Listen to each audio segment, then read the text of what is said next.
चाहूँगा क्योंकि मेरी पृष्ठभूमि पहले कांग्रेस रही है। मैंने आज से 3 साल पहले ही बीजेपी ज्वाइन की है। कांग्रेस की पृष्ठभूमि में ऐसा होता है कि जो जहाँ का प्रत्याशी होता है उसकी हिदायत पे उसका काम होता है। अब रोहित वोरा जी तो राजाखेड़ा के विधायक हैं। अगर उनको मेरी बात का जवाब देना है तो इस बात का जवाब दें कि उन्होंने और उनके पिताजी ने पिछले 3 सालों में राजाखेड़ा का क्या किया। अब धौलपुर की जो डिजायर है तो कांग्रेस के प्रत्याशी सम्मानीय डॉक्टर शिवचरण की डिजायर पर होना चाहिए, ऐसी कांग्रेस की पृष्ठभूमि। और ये रोहित वोरा ने खुद ने कहा था कि 2008 में जब उनके पिताजी हार गए थे तो उनके पिताजी के ही डिजायर पे काम हुए। अब वो खुद कंफ्यूज हैं।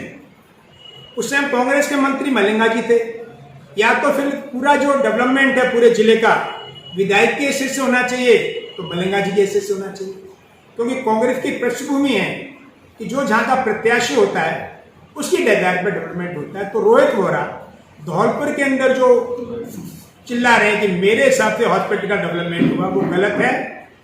वो सम्मानीय डॉक्टर शिवचरण जो ओबीसी को बिलोंग करता है उस पर एनक्रोचमेंट करना चाह रहे हैं।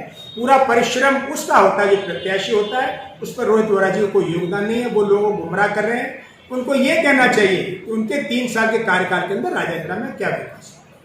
रही बात हार जीत की, मैं मानता हूं कि मैं पिछली बार पिछड़ा, लेकिन भाई रोहित वोरा जी उससे पहले आप मेरे नेतृत्व में जिला कांग्रेस कमेटी के नेतृत्व में सब काम स्वीकार करते थे। प्रतिनिधित्व होने का मतलब ये नहीं कि सीनियरिटी और सम्मान कम हो। जब सड़कों पर मैं चला जिलाध्यक्ष के हैसियत से, आपने मेरे साथ काम किया। स्वीकार नहीं करना, अस्वीकार करने से कोई नहीं फर्क पड़ता, ये आपका चरित्र बन सकता। चलिए मुझे छोड़िए, आपका तो किसी से भी गठबंधन नहीं है।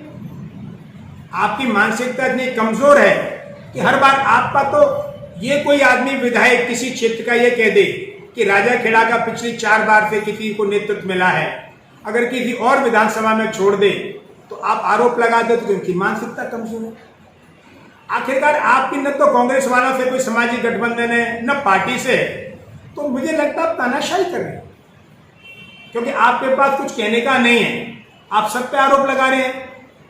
और क्योंकि मैं आपके साथ रहा हूं, कांग्रेस में काम किया है, तो अधिकार सबको मांगने का। वो अलग बात है कि जीतेगा वो तय करेगा, लेकिन आप आरोप लगा रहे हो, हर एक का अपमान कर रहे हो, दबाव दे रहे हो, ये आपकी मानसिकता दर्शाती।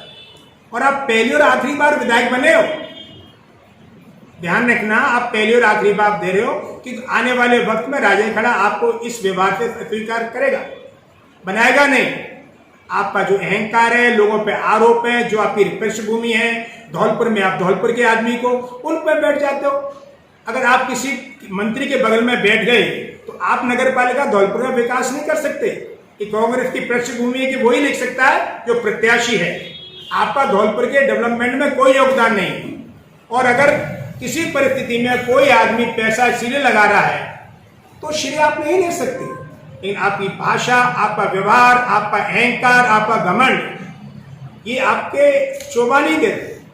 मेरा आपका सामाजिक रिश्ता है, आप मुझे अस्वीकार करें पर मैंने सदा आपको अपना छोटा भाई माना है। और प्रेस के माध्यम से शेर के कहना चाहता हूं कि कनक कनक से 100 गुना मादकता पद, कनक कनक से 100 गुना मादकता पदराए, जो खाए सो बोराए, जो पाए सो पदराए। कनक सोने को भी कहते हैं और दतूरे को भी कहते हैं। दोनों में बहुत बड़ा फर्क है। अगर दतूरा खा लो तो बोरा जाता है और सोना मिल जाए तो पगला जाओ। भाई रोहित वोरा जी इत्तेफाक से एक बार के विधायक क्या बन गए, मुझे लगता है तो आप पगला गए हो। अपना विश्लेषण करो कि आखिरकार आपके संग ऐसा क्या हो। और रही बात दूसरी चीज, आप जो कहना चाहते हो कि भाई बहुत बड़ी चीज है, तो आप लोगों के लिए जो राजाखेड़ा में गुंडागिरी कर रखी है, दबाव दे रखा है, उसका अंत हो रहा है।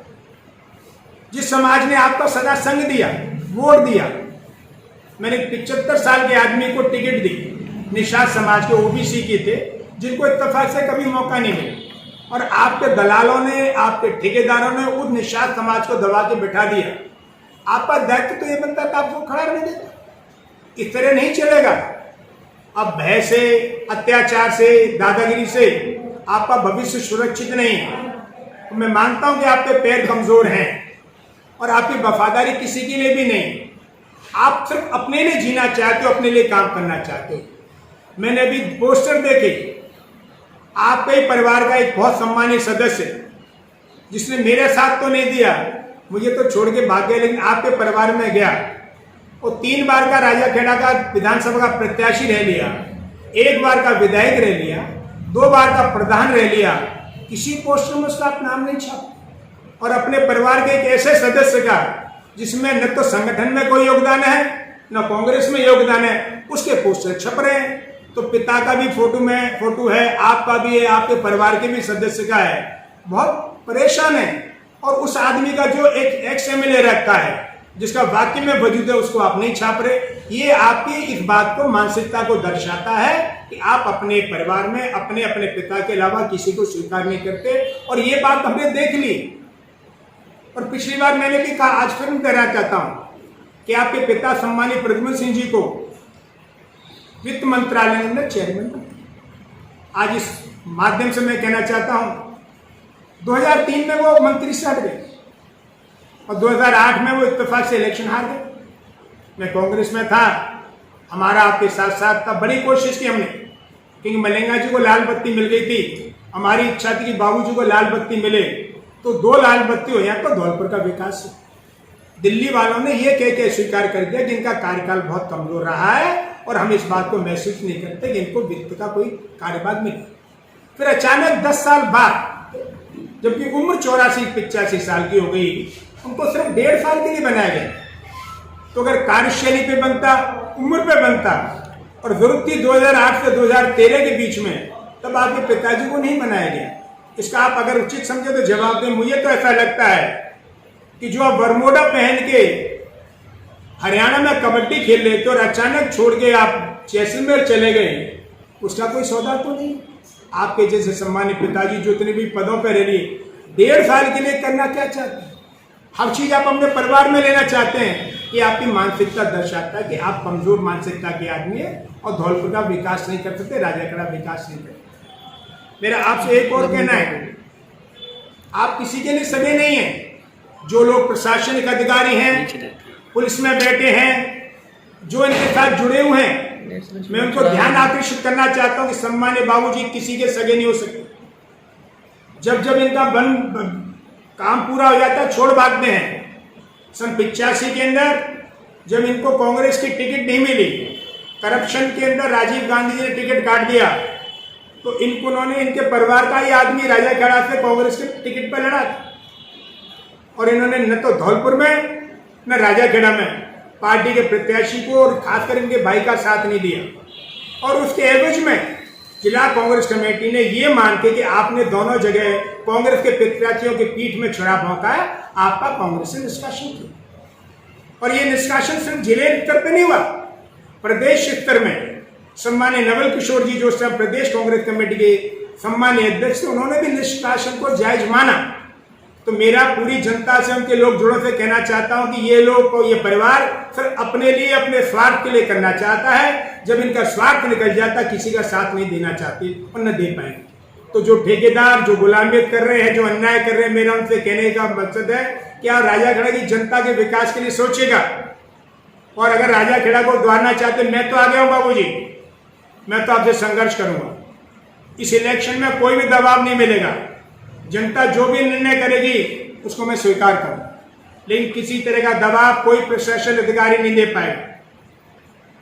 बदलाव है राजाखेड़ा में, और ये मैं फक्र के साथ बाबूजी को धन आर्थिक करना चाहता हूं कि आपके परिवार का जो है, जो लोग सम्मान से, आपके डर से आपके पैरों की तरफ देखते थे, वो आपसे निगाह मिला के बात करने लगे। अगर आपका बेटा 1 गाली देता है तो सामने वाला 10 गाली देता है।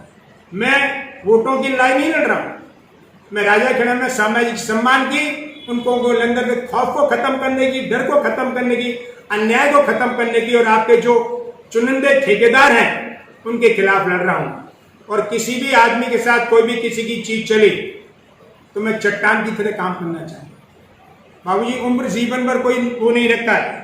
मेरा आपसे एक ही कहना है, आप अपने बेटे को, अपने परिवार को मशवरा दो कि अब वो सुधर जाएं। एक शेर सुना था बाबूजी, लिबासों का शौक रखते थे कभी, लिबास मतलब कपड़े के, कपड़ों का जो शौक रखते थे, कभी आखिरी वक्त कह न पाए, लिबासों का शौक रखते थे जो कभी आखिरी वक्त कह न पाए कि कफन ठीक नहीं। अंत जब आदमी का आता है तो बड़ी दुर्दशा होता है, परेशानी होती है, तकलीफ होती है। अब इस ठेकेदारी प्रथा को, पुलिसिया के राज को, उसको मात करो। मैं चट्टान की तरह आपसे संघर्ष करूं और किसी भी कार्यकर्ता का, किसी भी वोटर का, किसी भी इंसान का राजाखेड़े के अंदर किसी तरह हित हुआ तो मैं आपसे वो लड़ाई लड़ूंगा जिसकी आपने कल्पना नहीं कर पाई। तो मैं राजाखेड़े की जनता से भी कहना चाहता हूं, निर्भीक होके, निडर होके, जनहित में उन लोगों को स्वीकार करो जो मौज मस्ती के लिए राजनीति करना चाहते। ये मैं नहीं, एक वीडियो कह रही है, जो आदमी राजनीति में सेवा भाव से नहीं आ रहा, लोगों का सम्मान नहीं करना चाहता है, वो मौज मस्ती के लिए करना चाहता है और बाबूजी का ISI मार्क है, वही आदमी प्रधान बनेगा, वही आदमी प्रमुख बनेगा। तो आप लोगों को मैं ये निवेदन करना चाहता हूँ, उन लोगों को स्वीकार करो और उन लोगों को स्वीकार करो जो ईमानदारी से जनहित में आपकी सेवा करना चाहते हैं और राजाखेड़ा विकास करना चाहते हैं। ऐसा मैं कह के राजाखेड़ा की जनता से कहना चाहूँ कि निडर हो गए।